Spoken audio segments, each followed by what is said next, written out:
Jules Verne in Paris is a classic story of a young man coming there from the provinces to do his studies as a lawyer, to take on his family duties and become what his father wanted him to become.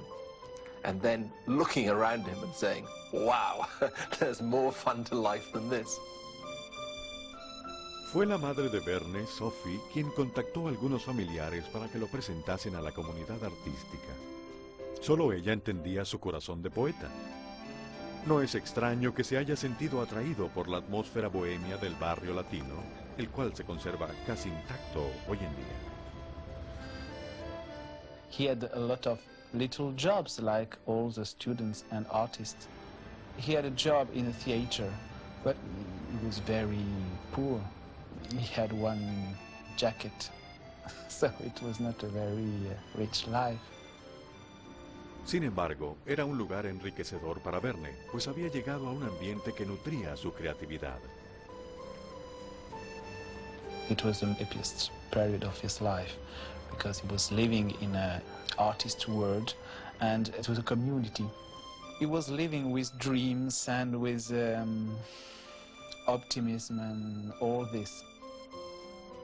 Verne había heredado de su madre la pasión por la música. Incluso una vez hizo algún intento de entrar en ella. Escribió una letra para una pieza de su amigo Aristide Guignard, un exitoso compositor francés de musicales. He got to Paris just when the revolution had occurred, the revolution of 1848. It was a very exciting time. Victor Hugo was alive, and Alexandre Dumas was alive.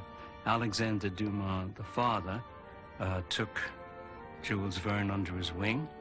He produced his very first play, Broken Straws, which ran for 2 weeks, which isn't bad for a first play. A medida que se hacía de otras amistades valiosas, Verne comenzó a empaparse de conocimientos importantes gracias a célebres científicos y matemáticos. Pero el grueso de su información era el resultado de una investigación exhaustiva hecha a menudo en la Biblioteca Nacional. Este hábito le sería útil durante toda su vida. He read everything, scientific journals, reports of explorers, books on geography, browsed through atlases, and he took notes the whole time. And very often, these notes themselves would generate the idea for a novel. En 1851, Musée des Familles, una revista popular, publicó la novela de Verne, Los Amotinados. Ya se evidenciaban muchas de las características de su obra: una travesía marítima, la lucha entre el bien y el mal, la oposición a la naturaleza, así como detalles técnicos. He began writing in the middle of the last century. Science itself had become extraordinarily popular, so he was on that wave as well. He also was following the lead set by his own favorite writer, which was Edgar Allan Poe. Poe, back in the 1840s, invented the technique of scientific verisimilitude, which simply meant using real science in his stories to make the stories themselves more believable. One of Jules Verne's earliest essays in science fiction is interestingly more science fantasy, Master Zacharias, about someone who learns to control time, but who believes that his soul is tied up with the workings of clocks. And in that, Jules Verne was writing more like Poe. Años más tarde, tras la muerte de Poe, Verne escribiría una secuela de la obra inconclusa del norteamericano, Narrativa de Arthur Gordon Pym. Pero en 1856, cuando Verne aún maduraba su técnica literaria, la trama de su propia vida cambió dramáticamente. Mientras asistía a una boda en Amiens, el escritor conoció a la mujer con la que se casaría, Honorine Novelle. Well, Honorine was a society girl, a widow with 2 children, absolutely the opposite of the bohemian. So if Jules Verne was going to marry Honorine, he had to have money. And he wrote to his father and asked for 50,000 francs to help him buy a seat on the stock exchange. And that was a long, long detour for him. Verne ya casi cumplía 30 años y su padre había perdido las esperanzas de verlo convertido en abogado. Pierre Verne había aceptado la carrera literaria de su hijo, pero ahora, con su proyecto de ser corredor de bolsa, Julio tenía completamente confundido a su padre. El joven trata de explicar.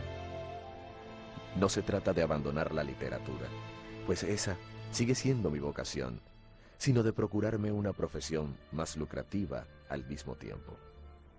Quiero tener una posición más respetable. Me acerco a la edad en la que se hace necesaria la ternura de una compañera.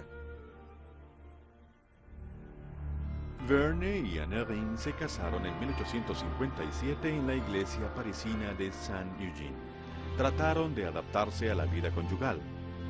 Verne odiaba su empleo en la bolsa, asqueado al ver en los hombres el afán de hacer dinero. En casa, continuó escribiendo, algo que Anne Ryn no podía entender. Anne Ryn was not at all interested in his work, could not discuss his work with her. So that marriage went cold very, very quickly, and soon he was taking long trips with his male friends to Scandinavia, to Britain, and he actually came home too late for the birth of his son. Para Verne, el nacimiento de su hijo Michel en 1861 no fue una bendición, sino más bien una molestia. Jules Verne didn't suffer him. For example, he said in his letters, I can't write because of the noise, the son is crying. A los 34 años, Verne aún no conocía el éxito. A pesar de su malestar en el trabajo y la casa, no había perdido el deseo de terminar su nuevo libro, El Globo, que más tarde se convertiría en 5 semanas en Globo. Tras muchas negativas, Alejandro Dumas consiguió un intermediario que habría de presentar a Verne a uno de los principales editores de Francia, Jules Hetzel. He submitted 5 Weeks in a Balloon to Hetzel, and Hetzel liked it, foresaw the possibility of a long series of novels like this. Pero no sin antes pedir algunos cambios. A Hetzel le habían encantado los detalles geográficos de África y las explicaciones científicas del viaje en globo. Pero él no quería un libro sobre aventuras, sino uno que fuese en sí mismo una aventura. Hetzel was very attracted by 5 Weeks in a Balloon. He set out to sort of educate people. And he saw something in Verne's work and in the 5 Weeks in a Balloon that would appeal to all ages. And he encouraged him to work in that vein. Ya que su fama había finalmente despegado, cual globo, Verne dejó su empleo de la bolsa. Luego de 15 años de lucha, se había convertido en un éxito literario de un día para otro. Jules Verne had a great piece of luck with 5 Weeks in a Balloon, in that it coincided with the decision by a famous Paris photographer called Nadar to build a balloon of his own and to sail it as far as he could around the world. El globo de Nadar viajó solo 32 kilómetros, pero la aventura generó muchísima publicidad. People weren't sure, indeed, whether Jules Verne was writing about something that was actually happening. And because he was so full of believable facts in his description of the voyage of the balloon, it seemed real. Gracias a la publicación de su primera novela, Verne estaba a kilómetros de distancia de sus problemas cotidianos. Trabajaba a toda máquina para imaginar cómo conquistar el mundo en sus viajes extraordinarios.